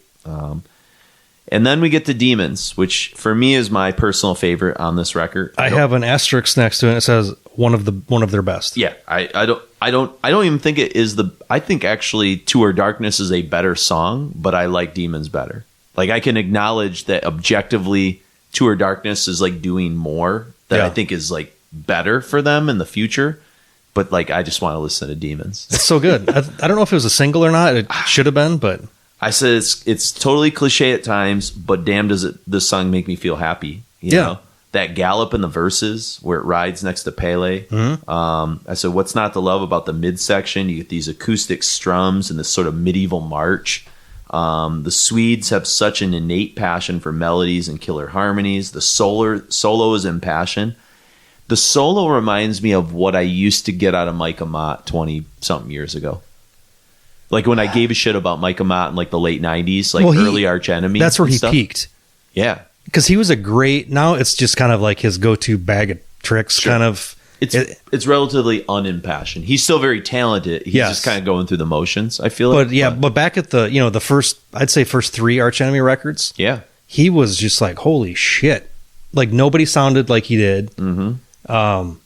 But now that he didn't keep pushing himself, and now it's just all kind of whatever. It's watered down. I just said Hendrix a fucking pro, and the delicate way the band inches kind of out of the solo. And then here it is, Mark. Okay, at 5:30 in Demons, there's this 80s metal part that's totally from Dokken Unchain the Night. Yeah, I would say it's there. It's like, it's why I love like those like Dokken records or something. Like it's got that quality you want to just sing along to. Even like early Ozzy had it. The Randy Rhoads era Ozzy sort of stuff had that. Well, I think that the Dokken stuff has so much, like the Scorpions would later on be like known as this anthemic band. Yeah, but that's like Dokken's pulling that early Scorpions stuff in there. That's true. And I think Dokken's one of those anomalies of that whole, for better, whatever the term, the cock rock era or hair metal or whatever. Like they were the ones that really come in from it from the right reasons. Yeah, bringing the European sensibilities in a little bit more. And I still think some of the best solos of anything in the 80s, George Lynch. Yep. I think that whole the butting of heads between Lynch and Dokken is what made some of that stuff so great. But it's funny though too, you mentioning like Scorpions, because I could hear like some kind of like Love at First Sting or Blackout era Scorpions in like some of this kind of stuff too. That just like anthemic, No One Like You. It's like everything hits, but nothing's original. But who cares? Like it's like it's all things you've heard before, but like put together. But it in makes you such feel a good. Great way that you're just happy. You know? I sacrificed the Demons. I mean, what a great, so good. So, but it could be metaphor too, Yeah. Well, there's definitely, yeah.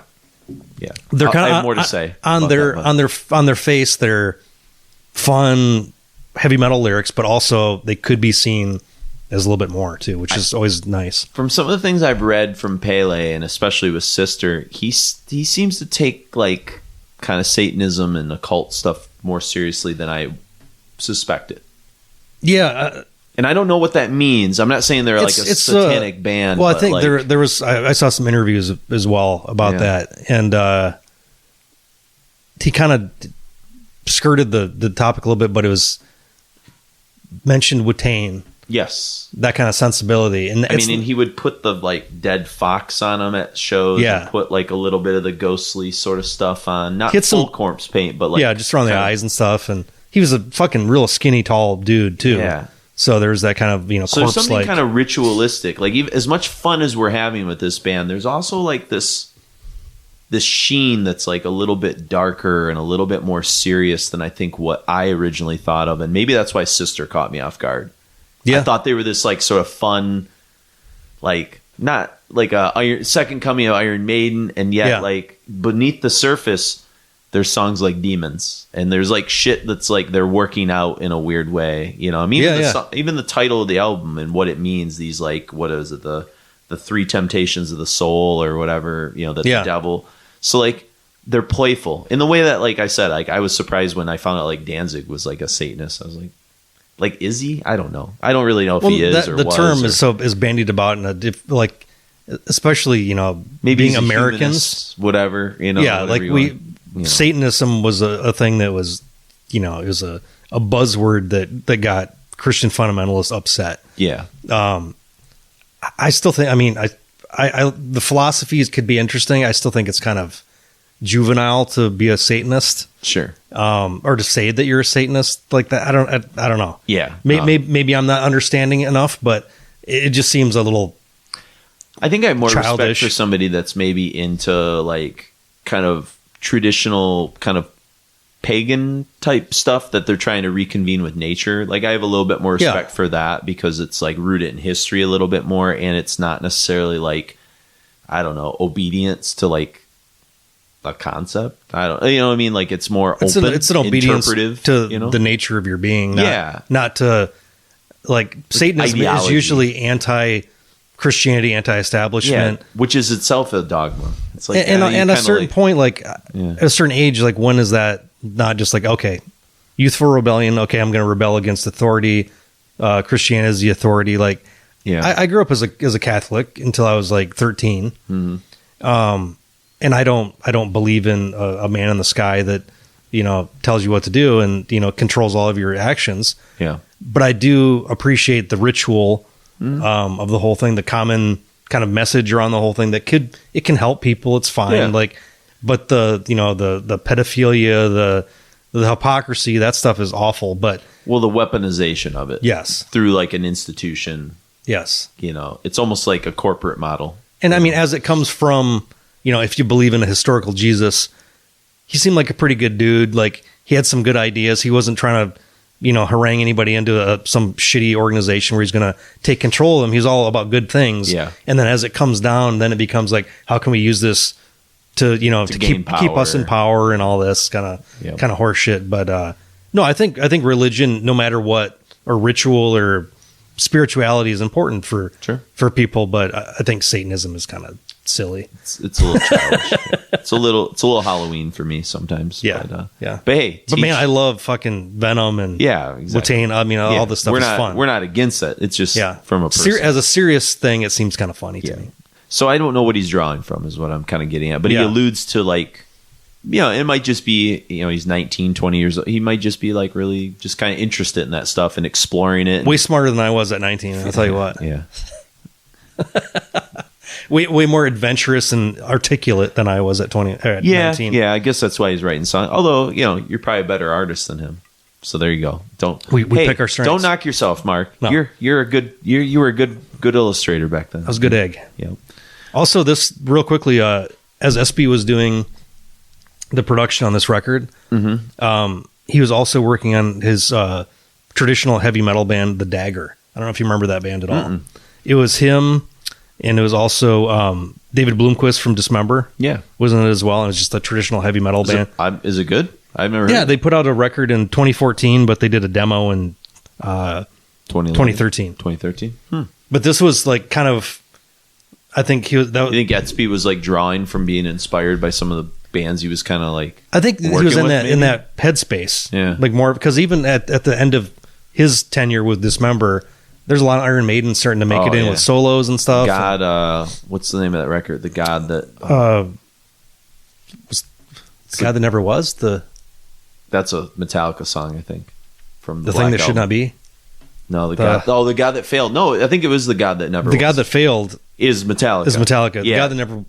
I think you're right. It's the one that almost looks like a dude standing over like an alley. The silhouette. It's like a bluish cover. I do remember that. Yeah, the God that never was. Yep. That had a lot of. That's the last. That's the last one he did drums on. Okay, 2006. Because there's a lot of Maiden stuff on that one. Yeah, that was mostly Blomqvist's solos and stuff. Yeah, but that even started in Massive Killing Capacity. Oh yeah. So that's always been like a through line for that band. But I think his love of metal and 70s hard rock, I think, he was the perfect guy to be the producer for this record. I think you get to a certain age too. Like I look at where we've been like the last 10 years, it's different than the 10 years before that because we're more interested in like the history and going back to older bands and not as much like the new up and coming stuff until it shows that has longevity and like I'm willing to like I'll listen to new stuff and check it out and things like that. But it's a harder sell than it was maybe 10 years ago. Yeah. Well, you hear so much that when you hear something that is reminiscent of something else, you're like, okay, but then I can go back and listen to Deep Purple and blah, blah, blah. Yep. But I love that stuff still exists because that's an entry point for new people to get into the music. Yep. And then you hear like, oh, I love this, whatever band it might be. You go back to listen to the stuff that really kind of started it all. So sure. Yep. There's a place for it all. Absolutely. So let's get into it. We'll talk about To Her Darkness when we come back, but we've got the title track, The World, the Flesh, the Devil, Serpents Are Rising, and Demons, and then we'll end the set with To Her Darkness.